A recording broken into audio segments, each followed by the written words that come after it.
삼성이 중국 철수를 공식 발표하자 중국 전역이 충격에 빠졌습니다. 한국 공장 하나쯤이야. 일부 관료들은 자신만만했습니다. 중국산 부품을 조립만 하던 작은 외국 기업이 떠난다고 해서 뭐가 달라질까 싶었던 거죠. 하지만 현실은 달랐습니다. 삼성은 단순한 조립 공장이 아니었습니다. 수십 년간 중국 제조업의 심장이었던 삼성의 철수로 도시는 순식간에 무너졌고 수만 명의 일자리, 수십조 원의 경제가 증발했습니다. 언제든 대체할 수 있다고 믿었던 한국.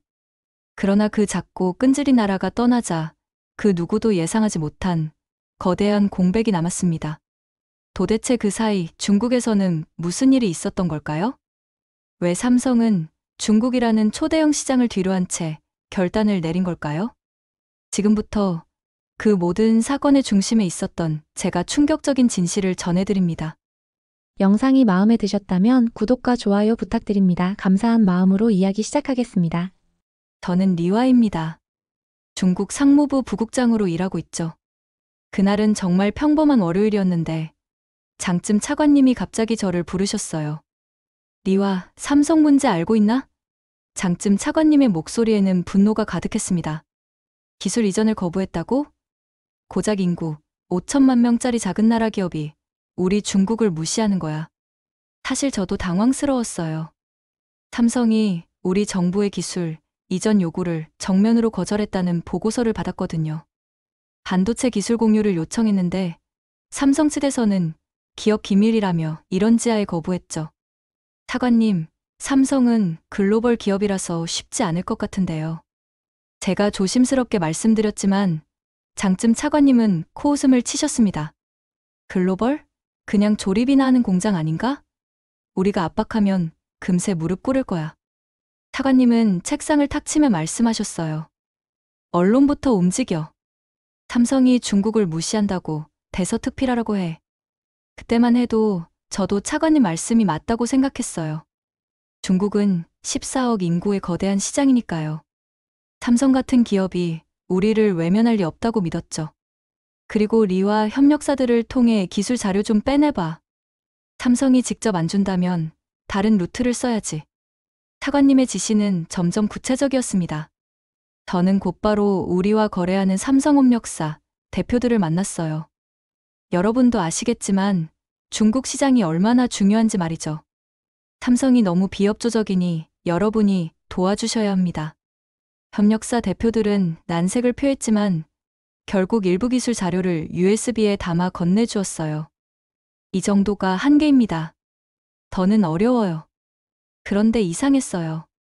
삼성에서 기술 자료를 받아낸 지 불과 이틀 만에 삼성 5차장님이 직접 베이징으로 오셔서 저를 만나자고 하셨거든요. 5차장님은 정중하지만 단호했습니다.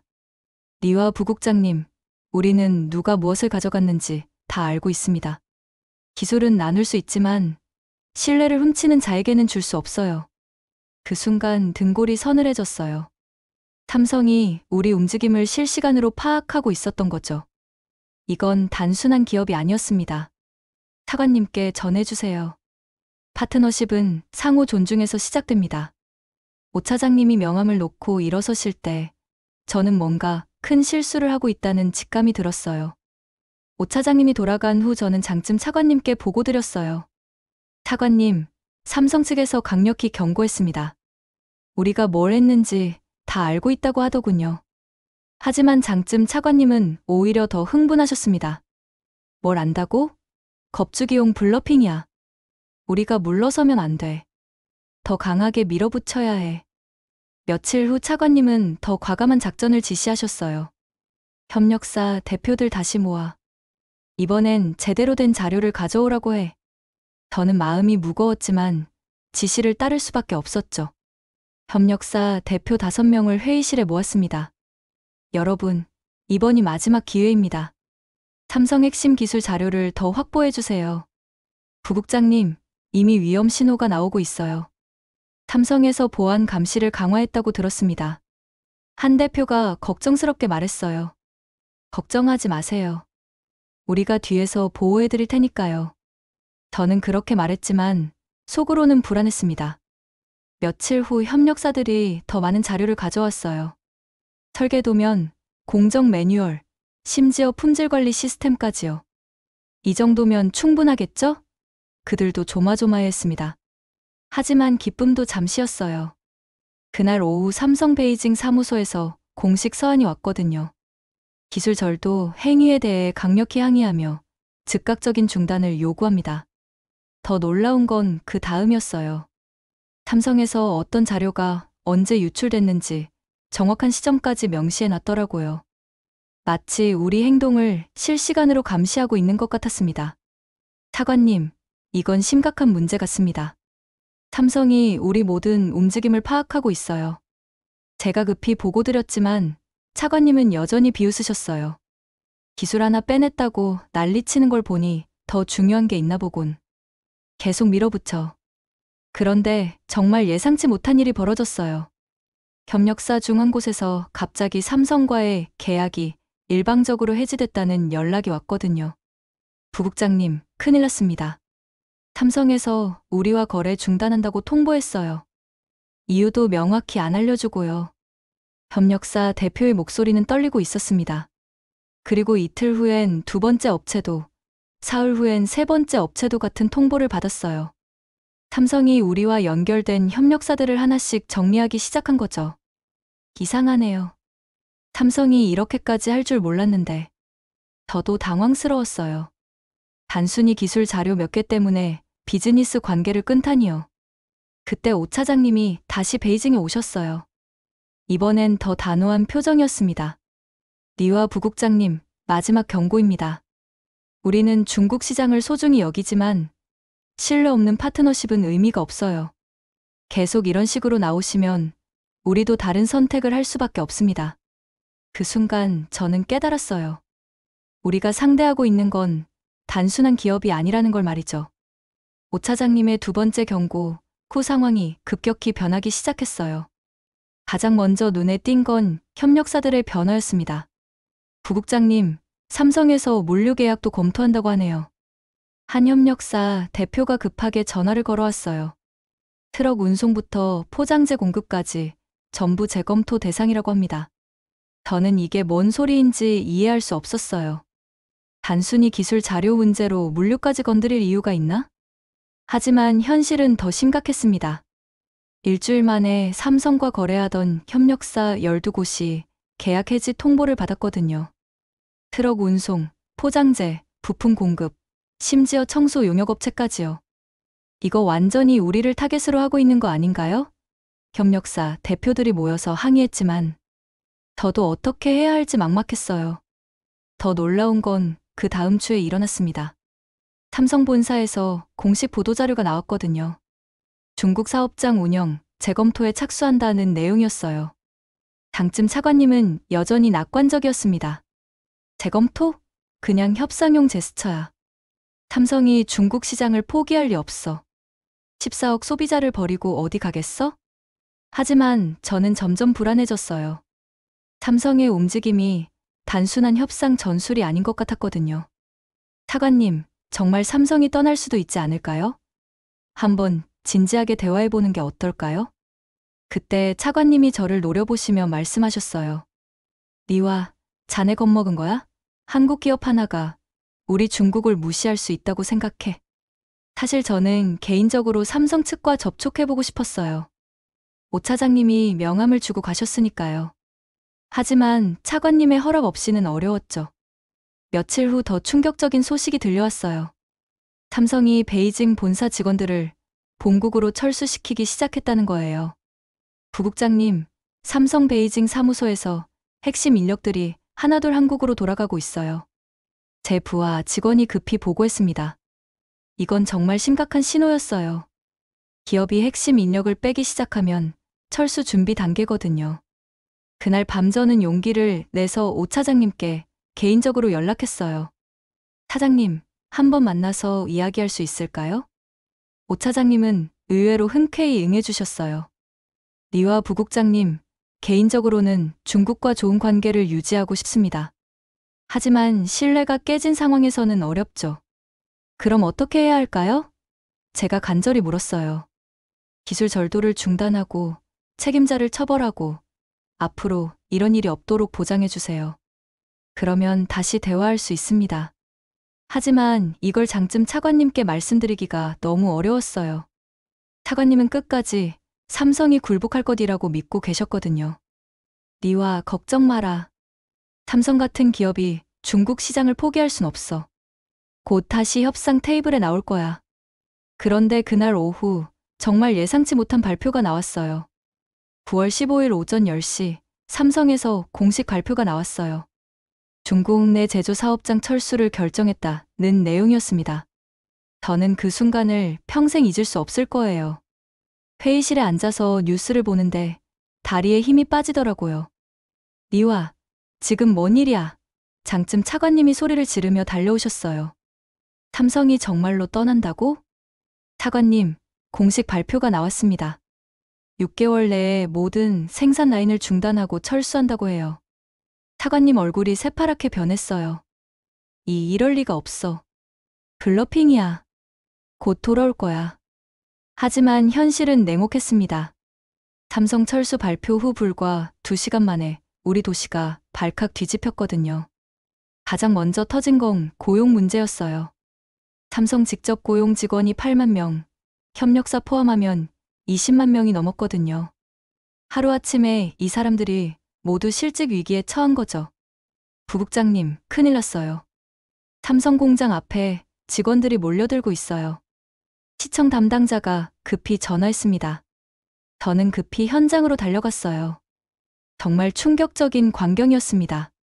수천 명의 근로자들이 공장 앞에서 어쩔 줄 몰라 하고 있더라고요.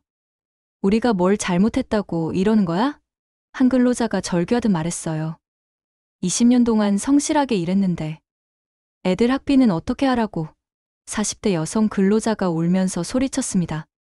더 심각한 건 연쇄 효과였어요. 삼성이 떠나면서 협력사들도 줄줄이 문을 닫기 시작했거든요. 부국장님, 협력업체 대표들이 긴급 회의를 요청했어요. 제 비서가 알려줬습니다. 회의실에 모인 협력사 대표들의 표정은 절망 그 자체였어요. 우리 매출의 80%가 삼성이었어요. 삼성이 없으면 우리도 문 닫아야 해요. 포장재 업체 대표가 말했습니다. 저희는 삼성 때문에 대출받아서 공장 확장했는데 이제 빚더미에 앉게 됐어요. 부품 제조업체 대표도 한숨을 쉬었어요. 그날 오후 시장님이 저를 긴급 소집했어요. 회의실에는 시 고위 공무원들이 모두 모여 있었습니다. 리와 부국장, 이게 다 자네 때문 아닌가? 시장님이 책상을 치며 소리쳤어요. 삼성을 왜 건드렸어? 시장님, 저도 상부 지시를 따른 것뿐입니다. 제가 변명했지만 소용없었어요. 지금 우리 시 세수의 40%가 삼성 관련이야. 이게 사라지면 시청 공무원 월급도 못 줄 판이라고 재정국장이 다급하게 말했습니다. 정말로 그랬어요. 삼성 철수 발표 하루 만에 우리 도시 경제가 도미노처럼 무너지기 시작했어요. 부동산부터 시작됐어요. 삼성 근처 아파트 값이 하루 만에 20% 떨어졌거든요. 누가 이제 여기 집을 사겠어? 부동산 중개업소 사장이 한탄했어요. 땅, 카페, 마트, 심지어 병원까지 타격을 받았어요. 20만 명의 구매력이 사라지니까 모든 상권이 얼어붙은 거죠. 그날 밤 저는 잠을 이룰 수 없었어요. 창밖을 보니 평소에 불빛으로 가득했던 삼성 공장 지대가 완전히 어둠에 잠겨 있더라고요. 삼성 철수 발표 일주일 후, 저는 정말 지옥을 경험했어요. 매일 아침 출근길에 실직자들의 절망적인 모습을 봐야 했거든요. 가장 가슴 아팠던 건 SNS에 올라오는 글들이었어요. 삼성에서 15년 일했는데 갑자기 실업자가 됐습니다. 아이 둘 키우는데 어떻게 살라고 하나요? 또 다른 글은 이랬어요. 협력사에서 일하다가 하루아침에 공장 문 닫았어요. 대출금 3천만 위안 어떻게 갚죠? 제 책상에는 매일 항의 전화와 진정서가 쌓였어요. 부국장님이 잘못 판단해서 우리가 이렇게 됐다는 내용들이었죠. 정말 견디기 힘들었어요. 하지만 더 충격적인 건 연쇄 붕괴였습니다. 먼저 협력업체들이 줄줄이 도산하기 시작했어요. 삼성 의존도 70%였던 업체가 하루아침에 파산 신청했습니다. 제 부하가 보고했어요. 그 다음 주에는 15개 업체가 더 문을 닫았어요. 그 다음 주에는 30개 업체가요. 마치 전염병처럼 번져나갔습니다. 부국장님, 이제 식당들도 위험해요. 시청 상권 담당자가 걱정스럽게 말했어요. 삼성 직원들이 주고객이었는데 이제 매출이 60%나 떨어졌다고 해요. 공장 지대 주변 음식점들을 직접 가봤어요. 평소에 사람들로 붐비던 곳이 썰렁하더라고요. 사장님, 장사 어떠세요? 제가 조심스럽게 물어봤어요. 뭘 어떠긴요. 하루 매출이 예전의 3분의 1도 안 나와요. 이러다 문 닫아야 할 것 같아요. 식당 사장의 한숨이 깊었어요. 부동산 시장은 더 심각했습니다. 삼성 공장 근처 아파트들이 매물로 쏟아져 나왔는데 사려는 사람이 없었거든요. 누가 이제 여기 와서 살겠어요? 일자리가 없는데. 부동산 중개사가 푸념했어요. 가장 치명적인 건 세수 문제였어요. 시재정 담당자가 급히 보고서를 가져왔는데 정말 깜짝 놀랐어요. 부국장님, 올해 세수가 40% 감소할 예정입니다. 삼성법인세, 근로자 소득세, 협력사 세금이 모두 사라지거든요. 40% 세수 감소라니. 이건 시청 운영 자체가 어려워진다는 뜻이었어요. 그럼 공무원 월급은? 제가 떨리는 목소리로 물었어요. 50% 삭감해야 할 것 같습니다. 그마저도 6개월 후에는 어떻게 될지 모르고요. 정말 절망적이었어요. 한 기업이 떠나는 게 이렇게 큰 파급 효과를 가져올 줄 몰랐거든요. 그때 깨달았어요. 삼성은 단순한 공장이 아니었다는 걸 말이죠. 우리 도시 전체의 생태계였던 거예요. 삼성이 있을 때는 2만 명이 직접 일하고 20만 명이 간접적으로 혜택을 받았어요. 근로자들이 받은 월급으로 식당에서 밥 먹고, 마트에서 장 보고, 아파트 사고, 병원 가고, 학원 보내고. 이 모든 게 하나의 시스템이었던 거죠. 그런데 우리가 그 시스템의 심장을 건드린 거예요. 심장이 멈추니까 도시 전체가 서서히 죽어가고 있었습니다. 그날 밤 저는 혼자 삼성공장 앞에 서 있었어요. 평소에 24시간 돌아가던 생산 라인이 모두 멈춰 있었습니다. 새카만 어둠 속에서 거대한 건물만 덩그러니 서 있더라고요. 내가 뭔 짓을 한 거지? 저는 중얼거렸어요. 절망에 빠져있던 어느 날, 저는 용기를 내서 한국대사관에 전화를 걸었어요. 다른 방법이 없다고 생각했거든요. 안녕하세요. 중국 상무부 리와 부국장입니다. 혹시 삼성 관련해서 상담받을 수 있을까요? 대사관 직원은 의외로 친절했어요. 물론이죠. 내일 오후에 시간 되시나요? 다음 날 대사관에 갔을 때 정말 놀랐어요. 삼성 오 차장님이 직접 나와 계시더라고요. 리와 부국장님, 연락 주셔서 감사합니다. 오 차장님은 따뜻하게 인사해 주셨어요. 사실 저희도 이런 결과를 원했던 건 아닙니다. 사장님, 정말 죄송합니다. 제가 잘못 판단했어요. 저는 진심으로 사과했어요. 부국장님, 우리는 복수하려는 게 아닙니다. 함께 성장할 파트너가 되고 싶어요. 오 차장님의 말씀이 가슴에 와 닿았어요. 그런데 놀라운 제안을 하시더라고요. 조건이 있습니다.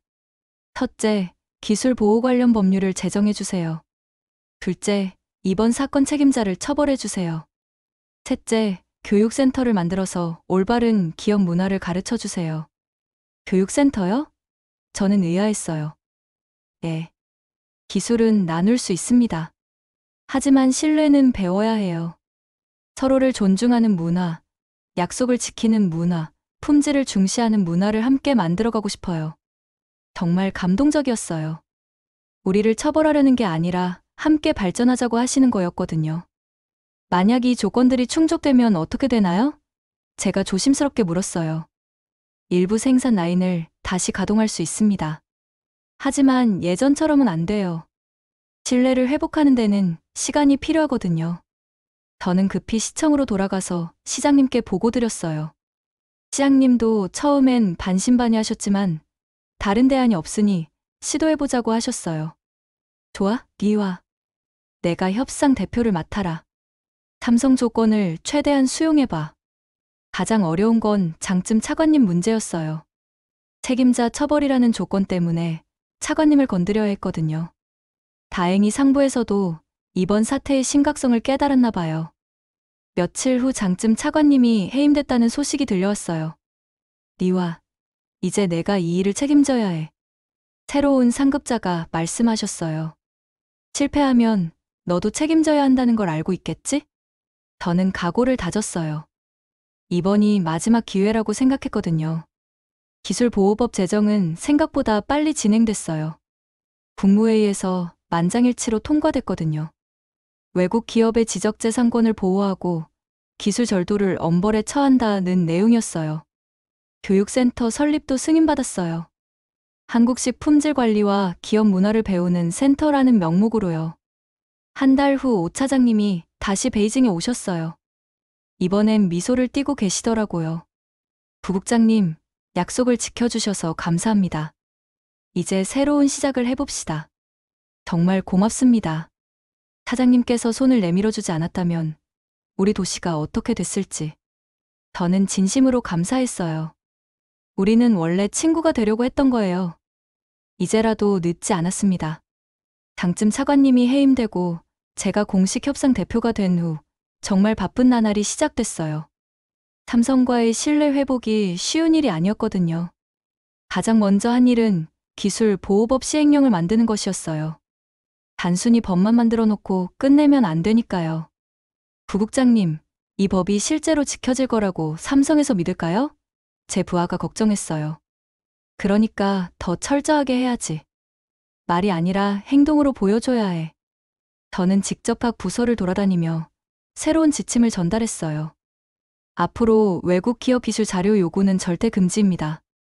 발각되면 즉시 해임 조치하겠어요. 장쯤 차관님과 연루된 관련자들도 처벌받았어요. 사실 저도 처벌받을 뻔했지만 삼성 측에서 리와 부국장은 협상 파트너로 인정한다고 해주셔서 살아남았어요. 교육센터 준비도 본격적으로 시작됐어요. 삼성에서 한국 전문가들을 파견해주기로 약속했거든요. 부국장님, 교육센터에서 뭘 가르치는 건가요? 직원들이 궁금해했어요. 기술이 아니라 마음가짐을 가르치는 거야. 품질을 중시하는 정신, 약속을 지키는 문화, 상대방을 존중하는 태도 같은 거 말이야. 한 달 후 첫 번째 교육생 모집 공고가 나갔어요. 예상 외로 지원자가 많이 몰렸어요. 특히 실직한 삼성 직원들과 협력업체, 근로자들이 많이 지원했습니다. 이번 기회에 제대로 배워보고 싶어요. 전 삼성 직원이 말했어요. 우리가 왜 실패했는지 알고 싶거든요. 첫 번째 교육이 시작되는 날, 저도 참관했어요. 한국에서 온 박 전문가가 강의를 맡으셨는데 첫 마디부터 인상적이었어요. 여러분, 오늘 기술을 가르치러 온 게 아닙니다.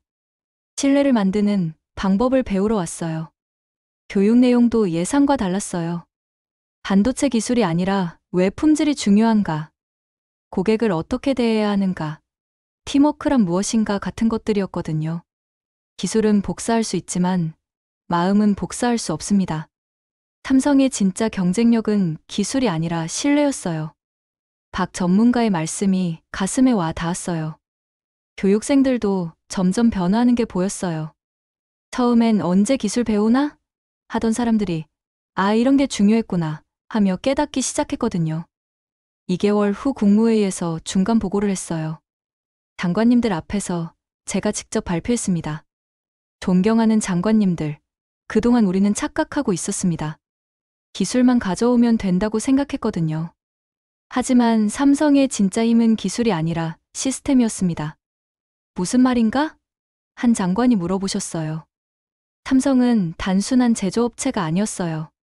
품질을 중시하는 문화, 약속을 지키는 시스템, 상호 신뢰를 바탕으로 한 생태계였던 거죠. 우리가 기술만 탐내다가 그 시스템 전체를 잃은 겁니다. 회의실이 조용해졌어요. 모든 분들이 심각하게 들으시더라고요. 그래서 교육센터에서는 기술이 아니라 이런 시스템과 문화를 배우고 있습니다. 어떻게 신뢰할 수 있는 파트너가 될 것인가를 말이죠. 며칠 후 삼성에서 좋은 소식이 왔어요. 1차 교육 과정을 성공적으로 마친 것을 확인했다. 소규모 생산 라인 재가동을 검토하겠다는 내용이었어요. 정말 기뻤어요. 하지만 오 차장님은 신중하셨어요. 부국장님, 이건 시작일 뿐이에요. 신뢰를 완전히 회복하려면 몇 년은 걸릴 거예요. 알고 있습니다. 천천히 하겠어요. 그날 밤 저는 오랜만에 편안하게 잠들 수 있었어요. 드디어 희망이 보이기 시작했거든요. 6개월 후 정말 기적 같은 일이 일어났어요. 삼성에서 공식 발표를 했거든요. 중국 내 일부 생산 라인 재가동 및 교육센터 정식 설립 승인이라는 내용이었어요. 그날 아침 저는 삼성 공장으로 달려갔어요. 6개월 동안 꺼져 있던 생산 라인 하나가 다시 돌아가기 시작했거든요. 부국장님, 정말 다시 시작되는 거예요? 복직된 직원 하나가 저에게 달려와서 물어봤어요. 그래요. 하지만 예전과는 달라요. 이제는 신뢰를 바탕으로 하는 거예요. 정말 달라진 게 눈에 보였어요. 예전에는 그냥 시키는 대로만 하던 직원들이 이제는 품질 하나하나를 꼼꼼히 체크하더라고요. 왜 이렇게 꼼꼼해졌어? 제가 물어봤어요. 교육센터에서 배웠어요. 고객을 내 가족처럼 생각하라고요. 내 가족이 쓸 제품이라면 완벽해야 한다고 하더라고요. 한 근로자가 대답했어요. 교육센터 첫 번째 졸업식도 감동적이었어요. 100명의 졸업생이 모였는데 분위기가 완전히 달랐거든요. 졸업생 대표가 나와서 소감을 말했어요. 6개월 전까지만 해도 저희는 기술만 배우려고 했어요. 하지만 이제 알았어요. 기술은 훔치는 게 아니라 배워야 하는 거라는 거려. 박수가 터져 나왔어요. 저도 눈물이 날 뻔했어요. 그리고 가장 중요한 걸 배웠어요. 신뢰는 하루아침에 만들어지지 않는다는 거요. 매일매일 작은 약속부터 지켜나가야 한다는 거요. 그 말을 들으니까 가슴이 뭉클했어요. 정말 많이 성장한 것 같았거든요. 한 달 후 오 차장님이 다시 방문하셨어요. 이번엔 정말 밝은 표정이셨어요. 부국장님, 놀라운 변화네요. 생산 품질이 예전보다 오히려 좋아졌어요. 정말요? 어떻게 그럴 수 있죠? 근로자들의 마음가짐이 달라진 것 같아요. 예전에는 그냥 일했다면 이제는 자부심을 가지고 일하는 것 같더라고요. 정말 그랬어요. 교육을 받은 직원들이 다른 직원들에게도 영향을 주기 시작했거든요. 김씨, 이렇게 하면 안 돼. 고객 입장에서 생각해봐. 이 정도 품질로는 내가 사고 싶지 않아. 다시 해. 이런 식으로 서로 품질을 체크해 주더라고요. 6개월 후에는 더 큰 변화가 있었어요. 삼성에서 두 번째 생산 라인 가동을 승인해 준 거예요. 그날 밤 저는 오랜만에 삼성 공장 지대를 산책했어요. 6개월 전에는 완전히 깜깜했던 곳이 이제 다시 불빛으로 밝아지고 있었어요. 물론 예전만큼은 아니에요. 전체 생산 라인의 30% 정도만 가동되고 있거든요. 하지만 그 불빛이 주는 의미는 더 컸어요. 이제 진짜 새로 시작하는 거구나. 저는 혼자 중얼거렸어요. 며칠 후 시장님이 저를 부르셨어요. 리와, 수고했어. 내 덕분에 우리 도시가 다시 살아났어. 아직 갈 길이 멀어요. 완전한 신뢰 회복까지는 시간이 더 필요할 것 같아요. 그래도 희망이 생겼잖아. 그게 중요한 거야. 정말 그랬어요. 6개월 전만 해도 절망뿐이었는데 이제는 희망이 보였거든요. 마지막으로 교육센터 2기 개강식에 참석했어요. 이번에는 300명이 지원했어요. 소문이 나면서 다른 도시에서도 교육받으러 오더라고요. 개강식에서 제가 인사말을 했어요. 여러분, 우리는 큰 실수를 했지만 더 큰 교훈을 얻었어요. 기술보다 중요한 건 신뢰라는 걸 배웠어요. 이제 우리는 진짜 파트너가 되는 법을 배워야 해요. 교육생들의 눈빛이 진지했어요. 모두들 진심으로 배우려는 의지가 보였거든요. 그날 집에 돌아가는 길에 삼성 공장을 다시 한번 바라봤어요. 불빛이 켜진 건물들이 도시의 희망처럼 보였어요. 다시는 이런 실수하지 말자. 저는 다짐했어요. 이제부터는 정말 신뢰할 수 있는 파트너가 되자. 지금까지 재미있게 보셨나요? 이 영상이 도움이 되셨다면 좋아요와 구독 부탁드려요. 그리고 댓글로 여러분의 따뜻한 마음을 나눠주세요. 여러분의 한마디 한마디가 저에게는 큰 힘이 됩니다. 다시 한번 감사드리고 모든 분들이 건강하고 행복하시기를 바랍니다. 오늘도 좋은 하루 보내세요.